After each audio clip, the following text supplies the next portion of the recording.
Shalom, selamat pagi dan salam sejahtera untuk kita semua. Kita berjumpa lagi dalam Renungan Pagi Gereja Toraja Jemaat Sion Penajam, edisi 22 Mei tahun 2020. Sebelum kita memulai segala aktivitas kita akan membaca dan merenungkan firman Tuhan.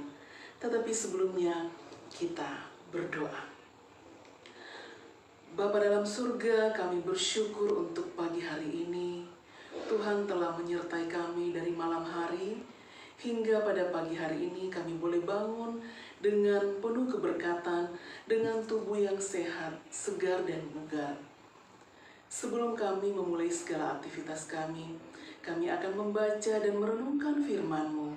Terangi hati kami, Roh Kudus yang akan menjamah setiap hati yang telah siap untuk membaca dan merenungkan firman-Mu.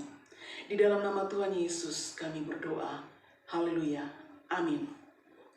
Bahan bacaan kita pada pagi hari ini terambil dari kitab 2 Raja-Raja pasal 12 ayat 1 sampai 3.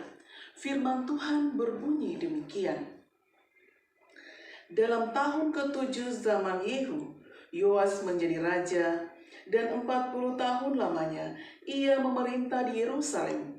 Nama ibunya ialah Zibia dari Beersheba. Yoas melakukan apa yang benar di mata Tuhan seumur hidupnya, selama Imam Yoyada mengajar dia. Namun demikian, bukit-bukit pengorbanan tidaklah dijauhkan. Bangsa itu masih mempersembahkan dan membakar korban di bukit-bukit itu. Amin firman Tuhan. Berbahagialah setiap kita yang membaca dan merenungkan firman ini dalam setiap hari hidup kita. Bapak Ibu yang dikasihi Tuhan, bacaan kita pada pagi hari ini diberi tema awali dan akhiri dengan baik. Kehidupan manusia di muka bumi ada awal dan pasti ada akhir. Kehidupan manusia diibaratkan seperti sebuah buku yang biasa kita dengar dengan sebutan buku kehidupan. Pada buku kehidupan, pada halaman depan atau cover depan, berisi catatan awal dari kehidupan. Kemudian bagian dalam adalah halaman selanjutnya yang berisi torehan sejarah, rekam jejak dari setiap kehidupan kita. Baik buruknya kehidupan kita, itu akan tercatat di dalam buku kehidupan. Dan pada bagian akhir dari buku ini adalah penutup. Penutup di mana tidak ada lagi kisah di sana. Penutup adalah akhir dari kehidupan manusia yang biasa kita sebut dengan kematian. Kehidupan manusia akan ada akhirnya. Dan kita mau mengakhiri kehidupan ini dengan baik. Mengawali, menjalani, dan mengakhiri kehidupan dengan baik adalah moto dari anak-anak Tuhan. Kita mau melakukan yang baik dalam kehidupan kita. Apapun yang terjadi, kita mau hidup seturut dengan kehendak Tuhan. Seperti sebuah pohon yang baik dikenal dari buahnya. Pohon yang baik akan menghasilkan buah yang baik pula. Hal terpenting dalam kehidupan ini bukan tentang panjang atau pendeknya umur seseorang, tetapi bagaimana kita menuliskan kehidupan kita ini dengan baik. Bagaimana kita mengakhiri kehidupan kita ini dengan baik.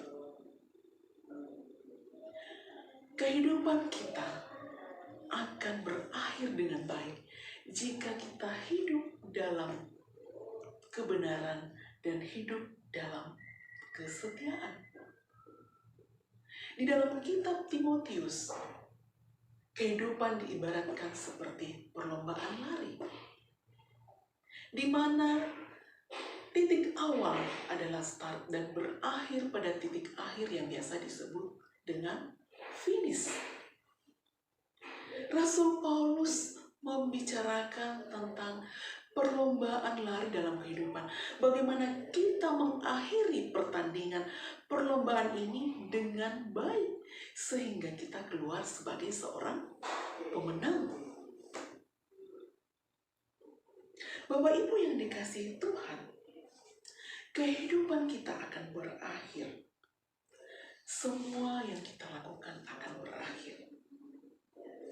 Dan bagaimana kita mencapai garis akhir dari kehidupan ini, ada proses yang perlu kita lewati.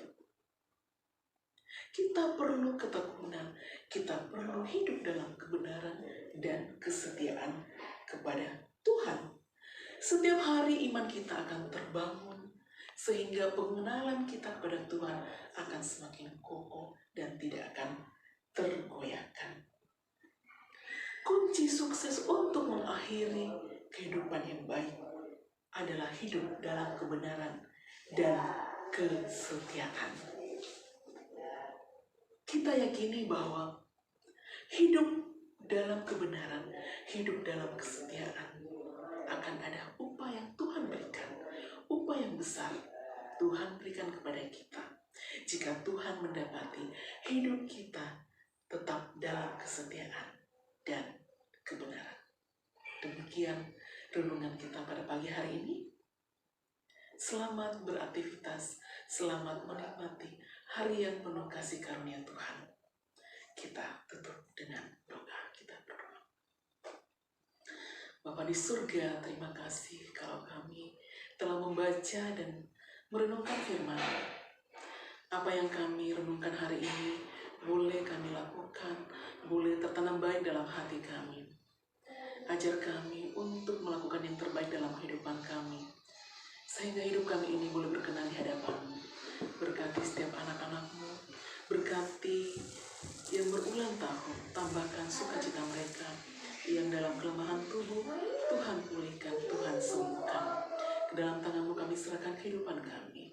Di dalam nama Tuhan Yesus, kami bawa kehidupan kami. Haleluya. Amin. Demikian renungan kita. Tuhan Yesus memberkati. Shalom.